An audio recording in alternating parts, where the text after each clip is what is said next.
जय श्री कृष्णा। राधे राधे। आइए सुनते हैं गोपाष्टमी व्रत कथा, पूजन विधि एवं महत्व। कार्तिक शुक्ल पक्ष अष्टमी तिथि को गोपाष्टमी के रूप में मनाया जाता है। इस दिन भगवान श्री कृष्ण ने गौचारण लीला आरंभ की थी। इस दिन बछड़े सहित गाय का पूजन करने का विधान है। इस दिन प्रातःकाल उठकर नित्य कर्म से निवृत्त होकर स्नान करते हैं। प्रातःकाल ही गौओं और उनके बछड़ों को भी स्नान कराया जाता है। गौ माता के अंगों में मेहंदी, रोली, हल्दी आदि के थापे लगाए जाते हैं। गायों को सजाया जाता है। प्रातःकाल ही धूप, दीप, पुष्प, अक्षत, रोली, गुड़, जलेबी, वस्त्र और जल से गौ माता की पूजा की जाती है और आरती उतारी जाती है। पूजन के बाद गौग्रास निकाला जाता है। गौ माता की परिक्रमा की जाती है। परिक्रमा के बाद गौओं के साथ कुछ दूर तक चला जाता है।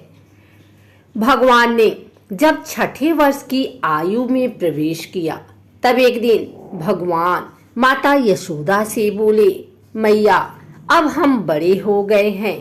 मैया यशोदा बोली, अच्छा लल्ला, अब तुम बड़े हो गए हो तो बताओ अब क्या करें। भगवान ने कहा, अब हम बछड़े चराने नहीं जाएंगे, अब हम गाय चराएंगे। मैया ने कहा, ठीक है, बाबा से पूछ लेना। मैया के इतना कहते ही झट से भगवान नंद बाबा से पूछने पहुंच गए। बाबा ने कहा, लाला अभी तुम बहुत छोटे हो, अभी तुम बछड़े ही चराओ। भगवान ने कहा, बाबा अब मैं बछड़े नहीं गाय ही चराऊंगा।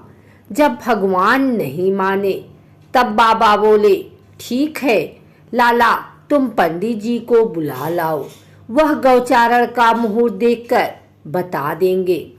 बाबा की बात सुनकर भगवान झट से पंडित जी के पास पहुँचे और बोले, पंडित जी आपको बाबा ने बुलाया है, गौचारण का मुहूर्त देखना है।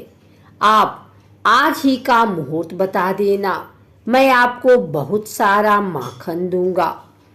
पंडित जी नंद बाबा के पास पहुँचे और बार बार पंचांग देखकर गणना करने लगे। तब नंद बाबा ने पूछा, पंडित जी क्या बात है, आप बार बार क्या गिन रहे हैं। पंडित जी बोले, क्या बताएं नंद बाबा जी, केवल आज का ही मुहूर्त निकल रहा है, इसके बाद तो 1 वर्ष तक कोई मुहूर्त नहीं है। पंडित जी की बात सुनकर नंद बाबा ने भगवान को गौचारण की स्वीकृति दे दी। भगवान जो समय कोई कार्य करे वही शुभ मुहूर्त बन जाता है। उसी दिन भगवान ने गौचारण आरंभ किया और वह शुभ तिथि थी कार्तिक मास में शुक्ल पक्ष अष्टमी। भगवान की गौचारण आरंभ करने के कारण यह तिथि गोपाष्टमी कहलाई। माता यशोदा ने अपने लल्ला के श्रृंगार किया और जैसे ही पैरों में जूतियां पहनाने लगी तो लल्ला ने मना कर दिया और बोले, मैया यदि मेरी गौएं जूतियां नहीं पहनती तो मैं कैसे पहन सकता हूँ। यदि पहना सकती हो तो उन सभी को भी जूतियां पहना दो। और भगवान जब तक वृंदावन में रहे भगवान ने कभी पैरों में जूतियां नहीं पहनी।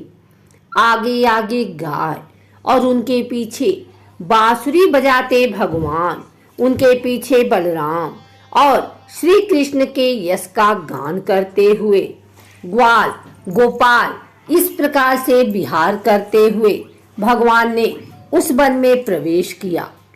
तब से भगवान की गौचारण लीला का आरंभ हुआ। जब भगवान गौवे चराते हुए वृंदावन जाते तब उनके चरणों से वृंदावन की भूमि अत्यंत पावन हो जाती। वह वन गौओं के लिए हरी भरी घास से युक्त एवं रंग बिरंगे पुष्पों की खान बन गया था।